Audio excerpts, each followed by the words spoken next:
എൻ്റെ ഈ സിനിമയിൽ ഏറ്റവും സെറ്റ് ഇടപെട്ടാണ്. എനിക്ക് ഒരുപാട് ഉപകാരങ്ങൾ ചെയ്തിട്ടുണ്ട്. അതൊന്നും എല്ലാം ഇവിടെ പറയാൻ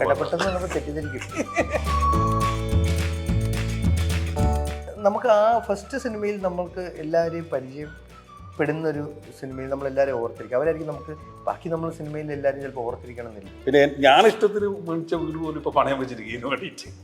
ഇത് കഴിഞ്ഞ് ഇന്റർവ്യൂ കഴിഞ്ഞാൽ വീണ്ടും കടം പണിക്കാൻ പോകും. അത് പിന്നീട് ചർച്ചയിലേക്ക് പോകുമെന്ന് ഒരു ഭയപ്പെടുന്നുണ്ട് ഈ ഒരു സിനിമ ഇറങ്ങിയപ്പോൾ. അങ്ങനെ ഒരു സാമ്പത്തിക ക്രൈസിസ് ഈ ഏരിയ കമ്മിറ്റിയും ലോക്കൽ കമ്മിറ്റിയുടെ ഒരു സഹായം അങ്ങനെയൊന്നും സഹായിച്ചില്ല. അവർക്ക് ഇതല്ലേ പോലെ അങ്ങനെ അദ്ദേഹത്തിന് അവരെ വ്യക്തികളെന്നല്ലേ എന്നോട് ഇഷ്ടം പാർട്ടിയിലുള്ള വ്യക്തികൾ ആ പാർട്ടിയിൽ നിന്നല്ല മറ്റുള്ള പാർട്ടികളിലെ.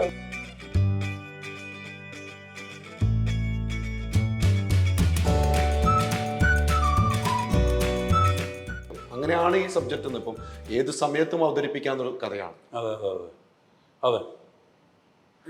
ഈ ഇതിലേക്ക് നമ്മൾ പറയുമ്പം അജു കുറേ ആർട്ടിസ്റ്റുകളുണ്ട്. ഉള്ള ആർട്ടിസ്റ്റുകളൊക്കെ നല്ലതാണ് അല്ലേ? എങ്ങനെയാണ് അജു തന്നെ വേണമെന്ന് തോന്നാൻ കാരണം? അജു തന്നെ വേണം എന്ന് തോന്നാൻ കാരണം എന്ന് വെച്ചാൽ നമ്മൾ ആദ്യം ഞാനും നമ്മൾ പ്രൊഡക്ഷനിൽ ഈ പറഞ്ഞ പോലെ കുറേ കടം മേടിച്ചിട്ടൊക്കെ ചെയ്യുന്നുണ്ട്. വലിയ ബഡ്ജറ്റിൽ പോകാൻ പറ്റില്ല. അല്ല, അജുവിന് വലിയ പൈസ കൊടുക്കണം എന്നല്ല പറയുന്നത്. അപ്പോൾ ഞാനും ഇതിലത്തെ നായികയും ലാൽ ജോസ് സാർ ഒഴിച്ച് ബാക്കിയെല്ലാം പുതിയ ആൾക്കാർ വെച്ച് ചെയ്യാനുള്ള പരിപാടിയിലായിരുന്നു ആദ്യം പോയത്. പിന്നീട് നമുക്ക് മനസ്സിലായി. അപ്പോൾ ഞാൻ അജുവിനെ വിളിച്ചിട്ട് കാര്യം പറഞ്ഞു, അജു പിന്നെ ഇങ്ങനൊരു സംഭവമുണ്ട്. അപ്പോൾ അജു ആദ്യം പറഞ്ഞു, ചേട്ടനായതുകൊണ്ട് ബാക്കിയുള്ള കാര്യങ്ങൾ വിട്ടേക്ക്, ചേട്ടൻ ഞാൻ വന്നോളാം. അപ്പോൾ ഞാൻ കഥ പറഞ്ഞപ്പോൾ അജുവിന് ആ സമയത്ത് അജുവിന് 2 സിനിമകളുണ്ടായിരുന്നു. അപ്പോൾ അജു അതിൽ അഡ്ജസ്റ്റ് ചെയ്തിട്ട് ഒരു 4-5 ദിവസം വന്നത്. അത് മാത്രമല്ല 4 ദിവസത്തേക്ക് വന്ന അജു ഒരു 7 ദിവസം അവിടെ ഇരുന്നിട്ടാണ് പോയത്. അപ്പോൾ എല്ലാവരും അതിശയിച്ചു. എന്താണ് അജു ഇങ്ങനെ കുറേ അവിടെ അങ്ങനെ ഇരിക്കാറില്ല, ഷൂട്ട് കഴിഞ്ഞാൽ പോവും. പക്ഷെ നമ്മളവിടെ സുബീഷായിട്ട് ഇനിയും എന്തെങ്കിലും എന്നെ വിളിക്കണം, ഞാൻ വരും. പിന്നെ എന്നോട് പറയും ഷെയ്വൊക്കെ ചെയ്യുന്നുണ്ടെങ്കിൽ. ഞാൻ സുബീഷായിട്ട് 22-ാം തീയതി ഷെയ്വ് ചെയ്യുന്നുണ്ട്, അവിടെ ബാച്ച് ബാക്കിയൊന്നുമില്ലല്ലോ ഒക്കെ ചോദിക്കും. ഇങ്ങനെ പറഞ്ഞാലും എനിക്ക് നന്നായിട്ട് ശമ്പളം തന്നു. അത് പറയണമല്ലോ, വാങ്ങിച്ചതാണല്ലോ, തന്നു. അല്ലാതെ സൗഹൃദത്തിന്റെ പേരിൽ നല്ല മാന്യമായ നല്ല ശമ്പളം അല്ല. ഇപ്പൊ പറഞ്ഞു അല്ല, ചെറിയ പടമാണ് ഞാൻ ചെയ്തിട്ടുണ്ട്. ചെറിയ പടമാണ് സാജൻ ബേക്കറി സമയത്ത് ഞാൻ ചോദിച്ചിട്ടുണ്ട്. പക്ഷെ ഒരിക്കലും സുബീഷേട്ടൻ അതൊന്നും സംസാരിച്ചില്ല. പിന്നെ ഇതില് ഞാൻ പറയുന്നത് കാസ്റ്റിനെ കുറിച്ച് പറയണം. ഷെല്ലി നമുക്കറിയാം അത്യാവശ്യം പാൻ ഇന്ത്യ വർക്കുകൾ അല്ലെങ്കിൽ അല്ലെ പ്രൊജക്ട് സീരീസ് മിന്നൽ മുരളിക്ക് ശേഷം അല്ലെങ്കിൽ അതിന് മുന്നേ സീരിയലുകളിലൂടെ കേരള പ്രേക്ഷകർക്ക് വളരെ പരിചിതമായ മുഖമാണ്. ഗ്രേറ്റ് ആക്ടേഴ്സിൽ ഒരാളാണ് ടാലന്റ് വൈസ്. ഈ അഭിനയിച്ച മക്കൾ ആണെങ്കിലും അവരൊക്കെ രസമാണ്. പിന്നെ നമ്മുടെ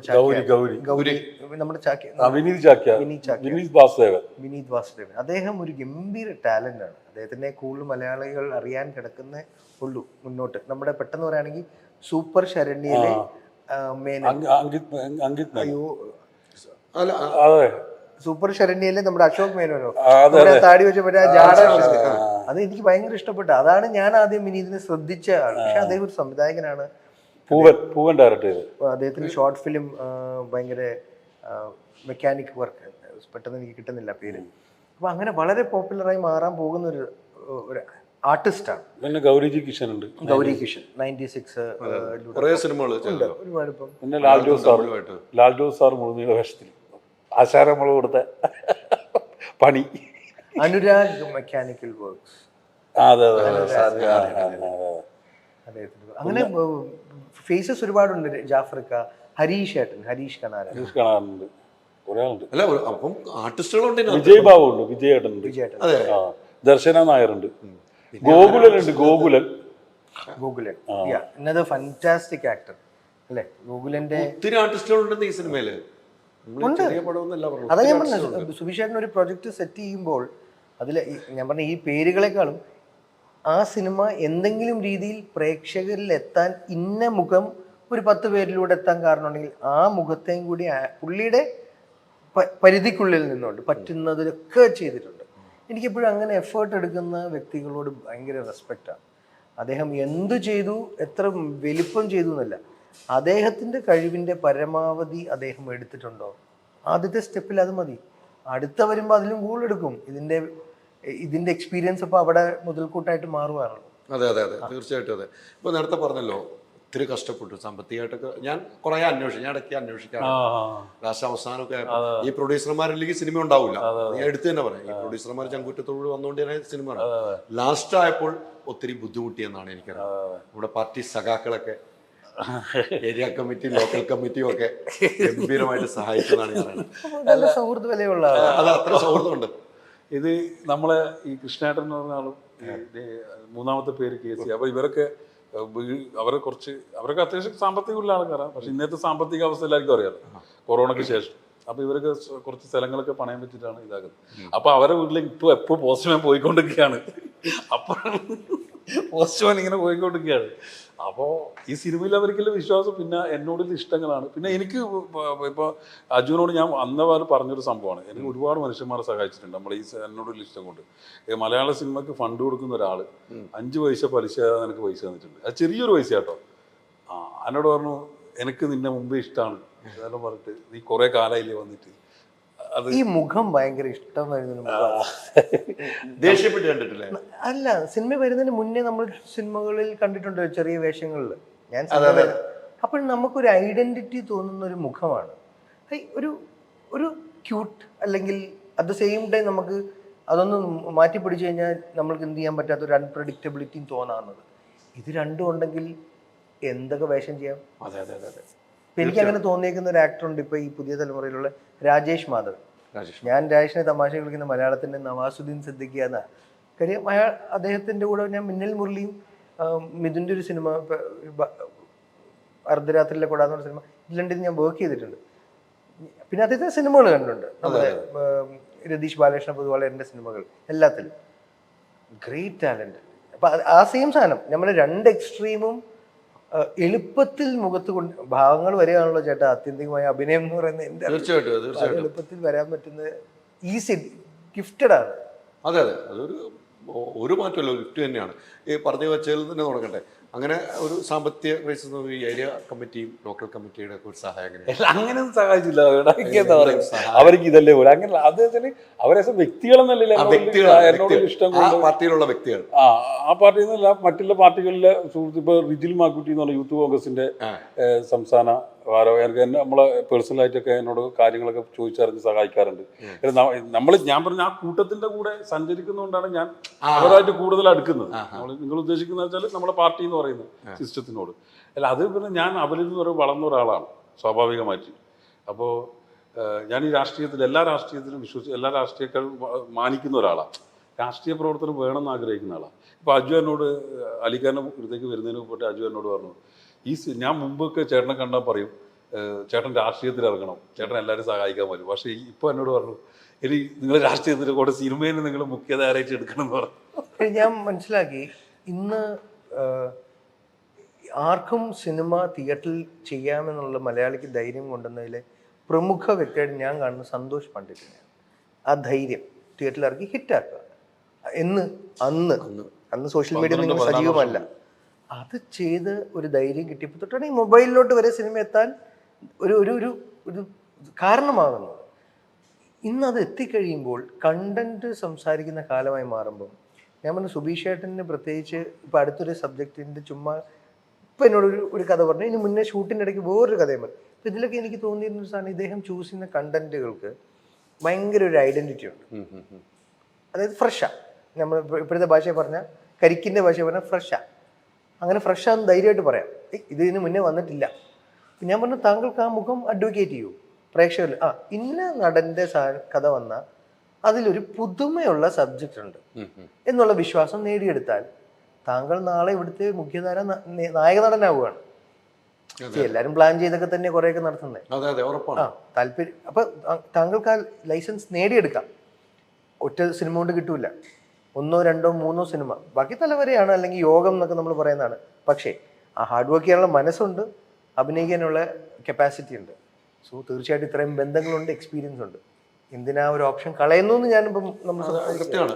ഇപ്പോൾ നേരത്തെ പറഞ്ഞല്ലോ സന്തോഷ് പണ്ഡിറ്റിന്റെ കാര്യം പറഞ്ഞു. അതെ, അന്ന് സന്തോഷ് പണ്ഡിറ്റ് കണ്ടുവച്ച അന്ന് ചെയ്ത കാര്യങ്ങളിലേക്കാണ് ഇപ്പോൾ പോയിക്കൊണ്ടിരിക്കുന്നത്. തീർച്ചയായിട്ടും എന്തെങ്കിലും അങ്ങനെ അദ്ദേഹം നമ്മുടെ മുന്നിൽ പ്രത്യക്ഷപ്പെട്ട പോലത്തെ വേഷവിധാനങ്ങൾ അല്ലെങ്കിൽ ഒരു രീതികൾ ഇന്നും സംഭവിക്കുന്നില്ലേ?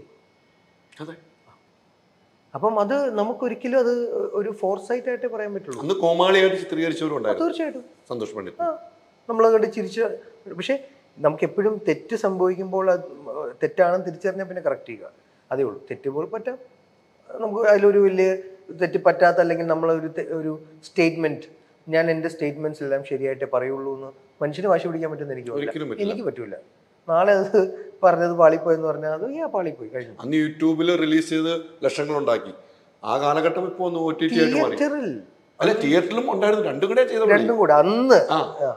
ഇന്നല്ലേ ഇതൊക്കെ ഈ മോണറ്റൈസിങ്ങും ഒക്കെ ഇന്നല്ലേ സജീവമായി മാറുന്നത്. ഞാൻ പറഞ്ഞ ബേസിക്കലി ഞാൻ അതിൽ നിന്ന് മനസ്സിലാക്കിയത്, ആർക്കും സിനിമ എത്താം, തിയേറ്ററിൽ എത്തിക്കാം, സിനിമ ചെയ്യാം. പണ്ട് സിനിമ ചെയ്യുക എന്ന് പറയുന്നത് വളരെ വിദൂരമായ ഒരു ആഗ്രഹമുള്ള വ്യക്തിക്കും വിദൂരമായ ഒരു സ്വപ്നമായിരുന്നു.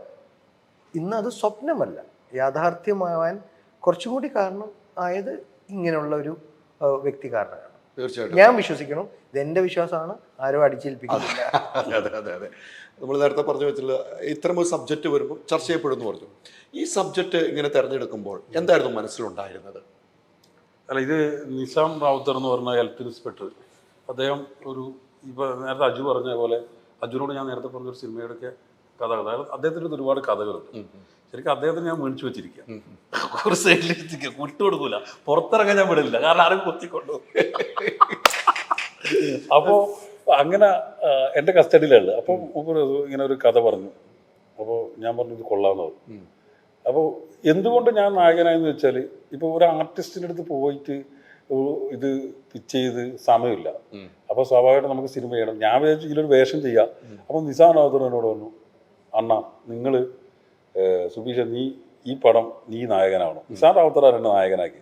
ഞാൻ പിന്നെ 100 പ്രാവശ്യം ചിന്തിച്ചു, ഞാനിത് ഏറ്റെടുക്കണോ, എൻ്റെ പണി പാടുമോ, ഈ ചെറിയ വേഷത്തിൽ വിളിക്കുന്നവരൊക്കെ ഇനി വിളിക്കാതാവുമോ എന്നുള്ള സാധനം. പിന്നെ അങ്ങനെ ഈ സിനിമ ചൂസ് ചെയ്തു. ഈ പറഞ്ഞ പോലെ ഈ വീട് വിറ്റിട്ടും, പിന്നെ ഞാൻ ഇഷ്ടത്തിന് മേടിച്ച വീട് പോലും ഇപ്പോൾ പണയം വെച്ചിരിക്കും ഇതിന് വേണ്ടിയിട്ട്. പിന്നെ നിങ്ങൾ നേരത്തെ പറഞ്ഞ പോലെ നമ്മുടെ സഹാക്കൾക്ക് കുറച്ച് സഹായിച്ച് സംഭവം ഇവിടെ എത്തി. ഇത് ഇന്റർവ്യൂ കഴിഞ്ഞോണ്ട് വീണ്ടും കടം പണിക്കാൻ പോകാം, പൈസ 1-ാം തീയതി. സിനിമകൾ ഉണ്ടാകുന്നത് അങ്ങനെ ഉണ്ടാകുന്നു. ഭൂരിപക്ഷം അങ്ങനെ, ഭൂരിപക്ഷ സിനിമകൾ അങ്ങനെ. പിന്നെ ഈ സിനിമയ്ക്ക്, ഈ കഥാപാത്രത്തിന് ഇദ്ദേഹത്തിൻ്റെ ബോഡി ലാംഗ്വേജ്, ഇദ്ദേഹത്തിൻ്റെ രൂപം എല്ലാം ഭയങ്കര നാടനാണ്, അല്ലെങ്കിൽ നമുക്ക് ജനകീയ സ്വഭാവമുള്ള ക്യാരക്ടറാണ്. സോ KGF അല്ലല്ലോ ചെയ്യാൻ നമ്മൾ ആവശ്യപ്പെടുന്നത്. ഇപ്പം 6 അടി പൊക്കോ ഒക്കെ വേണ്ട ഒരു 10 പേരെ ഇടിച്ചിടുന്ന അല്ലെങ്കിൽ 100 പേരെ ഇടിച്ചിടുന്ന വേഷമല്ല. നമുക്ക് തോന്നുമ്പം ഒരു മലയാളി കുടുംബത്തിലെ കുടുംബനാഥൻ. തീർച്ചയായിട്ടും നോക്കി ആ പോസ്റ്റർ നോക്കി, എനിക്ക് വളരെ ഹൃദ്യമായി തോന്നുന്നു ആ പോസ്റ്റർ കാണുമ്പോൾ. ആക്ച്വലി ആ ടൈറ്റിലും ആ ഡിസൈനും, I am very happy with this film. ഈ പറഞ്ഞതുപോലെ ഈ കടം വാങ്ങാൻ ഇനി പോകുമ്പോൾ മനസ്സിൽ എൻ്റെ പേര് കടമായിട്ട് കൂട്ടണ്ട, ഈ സിനിമയ്ക്ക് വേണ്ട എല്ലാ സപ്പോർട്ടിനും എൻ്റെ പേര് കൂട്ടാം. അനുരാഗ് കശ്യപ് അങ്ങനെ പറഞ്ഞിട്ടുണ്ടല്ലോ. അതായത് നമ്മൾ പിടിച്ചു വാങ്ങി ചെയ്യുമ്പം നമുക്ക് നമ്മുടെ കൂട്ടുകാർ, നമ്മുടെ സഹോദരങ്ങൾ, അച്ഛൻ, അമ്മ, ഇവിടെ നിന്നൊക്കെ അവരെ ആ സമയത്ത് അവർക്ക് വെറുപ്പ് തോന്നാം. ചിലപ്പോൾ അവരുടെ സ്ഥലമായിരിക്കും യൂസ് ചെയ്യുന്നത്, ചിലപ്പോൾ അവരുടെ കാറായിരിക്കും, ചിലപ്പോൾ അവരുടെ എക്സാക്ട് വാക്കുകൾ ഇതല്ല, അവരുടെ കാര്യങ്ങൾ നമ്മൾ ചിലപ്പോൾ ഒരു സിനിമ ഉണ്ടാക്കാൻ യൂസ് ചെയ്യും. നാളെ നമ്മൾ ആത്മാർത്ഥമായിട്ടാണ് ആ സിനിമ ഉണ്ടാക്കാൻ ഈ ശ്രമങ്ങളൊക്കെ ചെയ്യുന്നതെങ്കിൽ നാളെ അവർ അതിൽ അഭിമാനിക്കും, സന്തോഷിക്കും. അന്ന് അവൻ എന്റെ ഇത് പിടിച്ചു പറിച്ച് പോയവനാ. അത് എന്റെ വാക്കുകളല്ല കേട്ടോ. വലിയൊരു മനുഷ്യൻ. അങ്ങനെ ഒരു അഭിമാന മുഹൂർത്തമായിരിക്കും സിനിമ ഇറങ്ങുമ്പോൾ നമ്മൾ വിശ്വസിക്കാം. അതെ, അങ്ങനെ ആവട്ടെ. അപ്പൊ ഈ പറഞ്ഞ പോലെ എന്തായാലും കുറെ കാര്യങ്ങളാണ് നമ്മൾ പറയുന്നത്. നമ്മൾ സിനിമയിൽ നിന്നും മാറിയിട്ടും കുറെ കാര്യങ്ങൾ പറഞ്ഞു. നമ്മൾ വീണ്ടും സിനിമയിലേക്ക് എത്തുവാണ്. ഈ പറയുന്ന 4 കുട്ടികൾ അല്ലേ, 4 കുട്ടികളുടെ ഒരു അച്ഛൻ, ഒരു പ്രായവും പക്വതയുള്ള ഒരു അച്ഛൻ്റെ മുഖം തന്നെയാണ് വിഷ്ണുള്ള, ഒരു സംശയമില്ല. നിങ്ങൾ തന്നെയാണ് ഇതിന് പറ്റിയ നായകൻ എന്ന് തന്നെയാണ് സ്ക്രിപ്റ്റ് റൈറ്റിൽ പറഞ്ഞത് അല്ലേ. പിന്നെ എന്തൊരു ആശങ്ക വരാൻ കാരണം? ആശങ്ക വരാൻ കാരണം അലീക്കൊക്കെ അറിയാലോ. സ്വാഭാവികമായിട്ട് അലീക്ക് നമ്മളൊക്കെ 12 വർഷത്തിൽ വന്ന കാലം മുതൽ ബന്ധം. അപ്പോൾ എന്നെ പോലത്തെ ഒരാൾ നായകനാകാൻ പോയി കഴിഞ്ഞാൽ ഇപ്പുറത്ത് വിളിക്കുന്ന വേഷങ്ങൾ ഇല്ലാണ്ടാ തോന്നില്ലേ. നമുക്ക് വേറൊരു ബാക്കപ്പൊന്നുമില്ല. നമ്മൾ കഷ്ടപ്പെട്ടിട്ട് അലീക്ക പിന്നെ വർക്ക് ചെയ്ത സ്ഥാപനത്തിനാണ് എൻ്റെ സിനിമാ ജീവിതം തുടങ്ങുന്നത്. നികേഷ് കുമാറാണ് നിങ്ങളെ ബോസാണ് മുമ്പത്തെ എന്നാ സിനിമയിലേക്ക് ലാൽ ജോസ് സാറിന് പരിചയപ്പെടും. എനിക്കറിയാം. അപ്പോൾ നമുക്കങ്ങനെ ബാക്കപ്പ് ഒന്നും ഇല്ലാത്ത ഒരാളാണ്. അപ്പം വീണ്ടും നായകനായി കഴിഞ്ഞാൽ, അപ്പോൾ എൻ്റെ കുറച്ച് സുഹൃത്തുക്കൾ എന്നെ പറഞ്ഞു പേടിപ്പിച്ചു, നിന്നെ സാധാരണ വേഷങ്ങൾക്ക് വിളിക്കില്ല. പിന്നെ ഞാൻ ഈ കഥയിലുള്ള വിശ്വാസം കൊണ്ട്, ശരിക്കും ഈ കഥയാണ് നായകൻ, വിശ്വാസം കൊണ്ട് ഞാനങ്ങ് ഇറങ്ങി. പിന്നെ നോക്കിയില്ല. ഇതങ്ങ് പൂർത്തീകരിച്ച് റിലീസ് ചെയ്യുന്നവരെ ഒരു ഓട്ടം പടവട്ടായിരിക്കും. ആ ഓട്ടം ഫലം കാണും. പക്ഷേ നമ്മളൊന്നും അറിഞ്ഞുകൊണ്ടോ അറിയാതെ ആളുകൾ ഉപദ്രവിച്ചിട്ടുണ്ടെന്ന് ഞാൻ വിശ്വസിക്കുന്നില്ല. അത് എൻ്റെ ഒരു വിശ്വാസമാണ് കേട്ടോ. നമുക്കറിയാവുന്നുണ്ട് അങ്ങനെ ഒരു വിശ്വാസമാണ്. ഏത് സിനിമയ്ക്ക് വിളിച്ചാലും ചെറിയ വേഷമാണെങ്കിൽ ഓടിയെത്താറുണ്ട്. നമ്മൾ എത്രയോ ലൊക്കേഷനിൽ കണ്ടു. അപ്പം ഇനിയിപ്പോൾ നമ്മളൊരു നായകൻ എന്ന് വെച്ചാൽ അടുത്ത വേഷം കിട്ടില്ല എന്നൊരു ഭയമുണ്ട്. സിനിമയിൽ അങ്ങനെ നടക്കാറുണ്ട്. നടന്നിരുന്നു. ഇപ്പോൾ അങ്ങനെ നടക്കുന്നുണ്ടോ? ഇപ്പോൾ ഇല്ല. അഭിനയിക്കാൻ അറിയാവോ വേഷം എപ്പോഴാണ് കിട്ടിയിരിക്കുന്നത്? നമുക്ക് കിട്ടുന്ന ഒരു വേഷമാണെങ്കിലും അത് ശ്രദ്ധിക്കുക. ഈ അടുത്ത് എനിക്കത് മനോരമയുടെ ഇതിൽ പറഞ്ഞ പോലെ ഒരു സിനിമ വേഷം ചെയ്യുമ്പോൾ അദ്ദേഹം ഏറ്റവും ആത്മാർത്ഥമായിട്ട് അത് ചെയ്യുന്നത് ആ വേഷം കണ്ടിട്ട് വേണം അടുത്തൊരു 10 സിനിമ കിട്ടാൻ. അദ്ദേഹത്തെ പോലെ ഏറ്റവും ലെജൻഡറി വേഴ്സറ്റൈൽ മലയാളം എന്നും കണ്ട ഏറ്റവും മികച്ച നടന്മാരിലെ 5 പേരിൽ എടുത്താൽ തന്നെ പേര് വരുന്ന ഒരു വ്യക്തി വാക്കുകളാണത്. ശ്രദ്ധിക്കുക, വലിയ വാക്കാണ്. അപ്പം അങ്ങനെയൊന്നും നോക്കേണ്ട കാര്യമില്ല. ഇതിപ്പോൾ എന്തായാലും ഇപ്പം നേരത്തെ പോലെ സ്ക്രിപ്റ്റാണില്ല നായകൻ അല്ലേ, അതിൽ നമ്മൾ സപ്പോർട്ട് ചെയ്തെന്ന് മാത്രം കൂട്ടിയാൽ മതി. ആ ഒരു സപ്പോർട്ടിംഗ് ആണ് നമ്മൾ കാണേണ്ടത്. ഈ വേണ്ടത്ര സിനിമകൾ കിട്ടാതെ പോയി എന്നുള്ളൊരു അല്ല, അത് പിന്നെ സ്വാഭാവികമായിട്ട് എല്ലാവർക്കും ഉണ്ടാവും. എന്നെ സംബന്ധിച്ചോളം അതിൽ ഞാൻ ആശങ്കപ്പെടാനോ അതിലാരോട് പരാതി പറയാനോ, ഞാൻ ജീവിതത്തിൽ ആരോട് പരാതി പറയാത്ത ആളാണ്, പരിഭവം പറയാത്ത ആളാണ്. ഞാൻ എൻ്റേതായ റൂട്ടിൽ പോകും, എൻ്റേതായ ജീവിതം നയിക്കുന്ന ഒരാളാണ്. എനിക്ക് എന്നെ ഒരുപാട് സിനിമകൾ പിന്നീടാണ് ഞാൻ അറിയുന്നത്, മാറ്റിയിട്ടുണ്ട്. പിന്നീട് എൻ്റെ ജീവിതത്തിൽ ഞാൻ ആളെ പേര് പറയുന്നില്ല, എന്നോട് പറഞ്ഞു നിങ്ങൾ തെറ്റിദ്ധരിച്ചു കേട്ടോ എന്ന് പറഞ്ഞു. പിന്നീട് പറഞ്ഞു എനിക്കൊന്ന് മുഖത്തൊരു പുച്ഛമുണ്ടല്ലോ. ആ പുച്ഛത്തിനുള്ളിൽ ഒരു ക്യൂട്ട്നെസ് ഉണ്ട്, അതാർക്കും അറിയില്ല. എല്ലാവർക്കും ഒന്നല്ല, കുറച്ചൊന്ന് സംസാരിച്ച് കഴിഞ്ഞാൽ അത് പുറത്തു വരുള്ളൂ. അല്ലെങ്കിൽ ഇങ്ങനെ ഏതാടാ. അപ്പൊ അങ്ങനെ നമ്മൾ ദൂരെ നോക്കിട്ട് പോകും, പുള്ളി ഭയങ്കര പ്രശ്നക്കാരനാ, ജാടയാന്ന് ചിലപ്പോ തോന്നിയേക്കാം, എനിക്കറിയില്ല. അല്ല, എന്തെങ്കിലും ആയിരിക്കാം, അത് അയാളെ അവരെ ഇഷ്ടമാണ്. അങ്ങനെ ഒരുപാട് സംഭവം ഉണ്ടായിരുന്നായിരിക്കും അല്ലിക്ക. പിന്നെ ഇത് പറഞ്ഞ പോലെ വേണ്ടത്ര സിനിമകൾ കിട്ടാമെന്ന് വെച്ചാൽ ഞാൻ അതിലൊന്നും സങ്കടപ്പെടുന്നില്ല. നമ്മൾ ഓരോ യാത്രയിലാണ്, ഓരോ ആഗ്രഹങ്ങൾ, ഓരോ സ്വപ്നത്തിൻ്റെ യാത്രയിലാണ്. അതിപ്പോൾ എനിക്ക് ഏറ്റവും സന്തോഷം തോന്നിയപ്പോൾ അജുവിനെ പോലത്തെ അത് പറയാതെ വയ്യ, അജുവിനെ പോലത്തെ ഒരാളെ നല്ല സിനിമകൾ പിടിച്ച് കണ്ടെത്തുന്ന. അപ്പോൾ അജുവിനോട് ഞാൻ അജു പറഞ്ഞു അടുത്ത പരിപാടി നോക്കേണ്ടേ പറഞ്ഞു. അപ്പോൾ ഞാൻ പറഞ്ഞു കഥ പറയട്ടെ ചോദിച്ചു. കഥ കേൾക്കണ്ട, നിങ്ങൾ നല്ല സാധനം മാത്രമായിട്ട് വരുന്നവരൊക്കെ അറിയാമെന്ന് പറഞ്ഞു. ഞാൻ പറഞ്ഞു, എന്നിട്ട് ഞാൻ പറയുകയും ചെയ്തു, എനിക്കുണ്ടാക്കിയ ആ ഇംപ്രഷൻ മുന്നോട്ട് ആളുകൾ ജനങ്ങളിലോട്ട് കൂടുതൽ എത്തുമ്പോൾ നിങ്ങൾ താരമായി മാറുക. താരം എന്ന് പറഞ്ഞാൽ മറ്റേ ഞാൻ പറഞ്ഞത് ഇങ്ങനത്തെ സിനിമകൾ ഒറ്റയ്ക്ക് പ്രൊജക്ട്സ് ഡിസൈൻ ചെയ്യാം.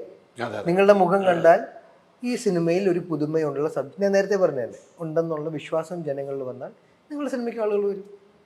സിമ്പിൾ ഇക്വേഷനാണത്. അല്ലാതെ അതിൽ വലിയ റോക്കറ്റ് സയൻസ് ഒന്നും പണ്ടുമില്ല. സിനിമ ചെയ്യുക എന്ന് പറയുന്നത് ഇതിലും കഷ്ടപ്പാടാണ് നാസയിലെ ജോലി. നമ്മൾ വിചാരിക്കും ഇതാണ് ഏറ്റവും പാടുള്ള ജോലി. ലോകത്തെ ഏറ്റവും സിനിമയിലുള്ള എൻ്റെ ചുറ്റുമുള്ള കുറച്ച് സുഹൃത്തുക്കൾ, എൻ്റെ ചുറ്റും, വീണ്ടും അങ്ങനെ പറഞ്ഞു, എല്ലാവരും ഞാൻ പറഞ്ഞത്, ചിലർ സംസാരിക്കുമ്പോൾ എനിക്ക് തോന്നിയിട്ടുണ്ട് ഏറ്റവും ബുദ്ധിമുട്ടുള്ള പണിയെന്ന് നമ്മൾ ഇതാണെന്ന് തോന്നുന്നു. വെറും തെറ്റിദ്ധാരണ. ഡോക്ടർക്ക് ഇതിന് നല്ല പണി കഷ്ടപ്പാടുമുണ്ട്. രാവിലെ നമ്മളുടെ പിന്നെ ആശാ വർക്കേഴ്സിന് അതിലും വളരെ ബുദ്ധിമുട്ടും കഷ്ടപ്പാടുമുണ്ട്. ഏറ്റവും ബുദ്ധിമുട്ട് പിടിച്ച പണി ഒരിക്കലും നമ്മുടേതല്ല. മറ്റ് മേഖലകളുണ്ട്. എല്ലാവർക്കും അവരവരുടെ ബുദ്ധിമുട്ടുകളുണ്ട്. എല്ലാവർക്കും ഒരേ മേഖലയിൽ ബുദ്ധിമുട്ടുകളുണ്ട്. ഇപ്പം നാസയിലെ സയന്റിസ്റ്റിന്റെ എളുപ്പ പണിയാ അത്. ഷോർട്ട് വെച്ച് CG ചെയ്യല്ലോ, ശരിക്കും അതവിടെ എത്തണ്ടേ. ISRO നമ്മുടെ സയന്റിസ്റ്റുകൾ ശരിക്കും എത്തുകയും ചെയ്യണമല്ലോ. ശരിക്കും എത്തണം, CG ചെയ്താ പോരല്ലോ. എത്ര തിയേറ്റർ ആണെങ്കിലും ആ തിയേറ്റർ ഹൗസ്ഫുൾ ആവട്ടെ, അതാവും നമ്മൾ വിശ്വാസം. ഈ പറഞ്ഞ പോലെ നേരത്തെ പറഞ്ഞ പോലെ ആശാവർക്കർമാരുടെ ഒരു കയ്യടിയും അവരുടെ ഫീലിങ്സും ചിരിയും ലാൽ സ്റ്റുഡിയോയിൽ ഉണ്ടായിട്ടുണ്ടെങ്കിൽ അതിനപ്പുറത്തേക്ക് സമൂഹം ഏറ്റെടുക്കുന്ന ഒരു സിനിമ നമ്മളെല്ലാവരും ഏറ്റെടുക്കുന്ന സിനിമയായി മാറും. ഇത് OTT കാലം വന്നുകൊണ്ട് ഞാൻ പറയാണ്, എവിടെയെങ്കിലും നിങ്ങൾ കാണണം നല്ല സിനിമയാണ്. അല്ല നമ്മൾ നിർബന്ധം അവിടെ തന്നെ എനിക്ക് പറയുന്ന കാലം എനിക്ക് മാറിയിട്ടുണ്ട്. അപ്പോൾ അതുകൊണ്ട് പക്ഷേ ലീഗലി, അതായത് ടെലിഗ്രാം ഒഴിവാക്കുക. പക്ഷേ ഈവൻ ഇഫ് ഇറ്റ്സ് OTT അത് പ്രൊഡ്യൂസർ ഗുണമുള്ള കാര്യമാണ്. അതുകൊണ്ട് ഞാൻ പറയാം ഈ സിനിമ നിങ്ങൾ കാണണം. അതെ, അജു ഇങ്ങനെ പറയുമ്പോഴും തിയേറ്ററിൽ തന്നെ പോയി കാണാൻ മാക്സിമം ശ്രമിക്കുക. അതെ. ശ്രമിക്കുക, പറ്റുന്നില്ലെങ്കിൽ OTT കാണാം. അപ്പോൾ സിനിമ കാണണം, സിനിമ സൂപ്പർ ഹിറ്റ് ആകട്ടെ, ഇത് പ്രേക്ഷകരെ ഏറ്റെടുക്കട്ടെ. നമ്മൾ കുറേ കാര്യങ്ങൾ സംസാരിച്ചു. ഇനിയും മറ്റുള്ളവരൊക്കെ ആയിട്ട് ഈ സിനിമയുടെ ഇന്റർവ്യൂസ് എടുക്കാനുള്ളതാണല്ലോ നമുക്ക്. അപ്പോൾ നമുക്ക് നമ്മുടെ ആ കാര്യങ്ങൾ, നമ്മുടെ ആ സ്പേസിൽ നിന്ന് കുറേ കാര്യങ്ങൾ അല്ലേ അജു? നമ്മൾ അങ്ങനെ ഒരു ബന്ധം ഉണ്ടായതുകൊണ്ട് അങ്ങനെ കുറേ സാധനങ്ങൾ നമ്മൾ പറഞ്ഞു പോയി. അല്ല, സിനിമ മാത്രമല്ലല്ലോ, എല്ലാം നമ്മൾ പറഞ്ഞു. അപ്പം അല്ല, നമ്മൾ ഇതിൽ പറഞ്ഞ ഒരുപാട് കാര്യങ്ങളുണ്ട് കേട്ടോ. സുബിഷേട്ടൻ എനിക്ക് തോന്നുന്നു ഇത്ര ഓപ്പൺ ആയിട്ട് സംസാരിക്കുന്നത് കുറെ ആദ്യമായിട്ടായിരിക്കും. ആ. അല്ലെ, ഇത്രയും ഓപ്പൺ ആയിട്ട്. അല്ല, ഞാൻ മുമ്പൊക്കെ ഈ ചാനൽ ഇന്റർവ്യൂവിനൊക്കെ അതെ, പോവാറുണ്ട്. പക്ഷെ ഇത്രയും ആയിരിക്കാം. ഇന്നലെ പിഷാരടി എനിക്ക് കൂടെ ഒരു ഷോ പ്രത്യേകിച്ച് വെച്ചിരിക്കും. അപ്പൊ പിഷാരടി എന്നോട് പറഞ്ഞു, നീ ഇങ്ങനത്തെ പരിപാടിക്കൊക്കെ പോവാത്ത ഒരുപാട്. പിഷാരടി എന്നെ ഒരുക്കുകയായിരുന്നു കുറെ കാര്യങ്ങൾ ഈ ഇങ്ങനത്തെ വന്ന് നിൽക്കാൻ വേണ്ടിയിട്ടൊക്കെ. പിഷാരടിയുടെ ഒരു ഷോ ഉണ്ട്, അതിൽ ഞാനായിരുന്നു 1 മണിക്കൂറോളം. അത് പക്ഷെ ഷൂട്ട് ചെയ്തല്ലേ ഉള്ളൂ. ഷൂട്ട് ചെയ്ത് ആ അതെ. നമ്മളെ സ്വന്തം ആളല്ലേ പിഷാരടി. നിങ്ങളെല്ലാരും സ്വന്തം ആളുകളല്ലേ? ഭയങ്കര കോണ്ടാക്ട്സ് അല്ലേ? അതെ. അത് ഉപയോഗപ്പെടുത്താതെ പോകരുത്. അങ്ങനെ ഇതില്ലല്ലോ, അതല്ലേ പുള്ളി ഇത്രയും കാലം അത് ഉപയോഗിച്ചില്ല. അതെ. ഇപ്പൊ വെറുതെ ഉപയോഗിക്കില്ല. റൈറ്റ് ആയിട്ടുള്ള ക്യാരക്ടേഴ്സിനും അല്ലെങ്കിൽ റൈറ്റ് ആയിട്ടുള്ള ആവശ്യങ്ങൾക്കും അവർക്ക് വെറുതെ ഹെൽപ്പ് ചെയ്യുമൊന്നും അല്ലല്ലോ. അവർക്ക് അവരുടേതായ വേതനം കൊടുത്തിട്ടാണ്. പിന്നെ അതെ. അപ്പൊ അജു പറഞ്ഞത് എനിക്ക് എന്റെ പൈസ തന്നിട്ട് തന്നെയാണ് ഞാൻ ചെയ്തത്. നല്ല പോലെ അഭിമാനത്തോടെ സിനിമയ്ക്ക് അഭിനയിക്കുന്ന അജുവിന്റെ റേറ്റ് കൊടുത്തിട്ട് അത് നമ്മൾ പേഴ്സണൽ ബന്ധത്തിനെ ബാധിക്കില്ല. അത് അജു ജോലി ചെയ്യാൻ വരുന്നു. പക്ഷെ ഞാൻ പറയാം, എന്നോട് കാണിച്ചില്ല മറ്റുള്ള കാര്യങ്ങളൊക്കെ ഉണ്ട്. അത് ഭയങ്കരമാണ്. ഭയങ്കരം എന്ന് വെച്ചാൽ അത് എന്നാ ശരിക്കും പറഞ്ഞാൽ ഇപ്പോൾ ഒരു 3 ആഴ്ച കഴിഞ്ഞ് എന്നെ ഇങ്ങോട്ട് വിളിക്കും. എന്തായി പടം OTT വിറ്റോ, സാറ്റലൈറ്റ് വിറ്റോ, കൊടുക്കണം ചേട്ടാ ഇങ്ങനെ പറഞ്ഞുകൊണ്ടിരിക്കും. അപ്പോൾ ഓക്കെ ബാക്കി നമുക്ക് അടുത്ത പടമായിട്ട് വരും. അടുത്ത പടമായിട്ട് വരുമല്ല, ഇതിന്റെ 25ഉം 50-ാം ദിവസവും ആഘോഷിക്കാനുള്ള ഭാഗ്യം നമുക്കുണ്ടാകട്ടെ. ഓക്കെ, അതാണ് നമ്മൾ ആഗ്രഹിക്കുന്നത്. നിങ്ങൾ നമ്മളെ കൂടെ നിൽക്കണം. ഞാൻ നേരത്തെ പറഞ്ഞില്ല, നിങ്ങൾ വായ്പ മേടിക്കാൻ പോകുന്നതിനൊപ്പം എന്നെ ഓർത്താൽ മതി. ആയിക്കോട്ടെ. വായ്പയ്ക്ക് അപ്പുറത്തേക്കുള്ള സഹായം ഈ സിനിമയ്ക്ക് വേണ്ടി എല്ലാ വാഗ്ദാനവും ഞങ്ങളുടെ ടീം തരുവാണ്. പോരെ? Thank you. നമ്മുടെ എല്ലാ ചാനലിലും നിങ്ങളുടെ വാർത്തകൾ എന്നും ഉണ്ടാവും. ഓക്കെ, മതി. ഒരു പേജൊന്നുമില്ല, 10-30 പേജുണ്ട്. അതിലൊക്കെ നിങ്ങളുടെ ഒരു ഭാരത സർക്കാർ ഉൽപ്പന്നത്തിൻ്റെ എല്ലാ വാർത്തകളും ഇപ്പോഴും കൊടുക്കുന്നുണ്ട്. ഇനി കൂടുതൽ കൊടുത്തുകൊണ്ടിരിക്കും, റിലീസ് വരെ, റിലീസിന് ശേഷവും. ഞാൻ ഈ ആശാവർക്കർമാരെ ഈ സിനിമ ആശാവർക്കർമാരുടെ ഉള്ളിലേക്ക് ഞാൻ ഇറങ്ങി ചെല്ലാൻ തീരുമാനിച്ചിട്ടുണ്ട്.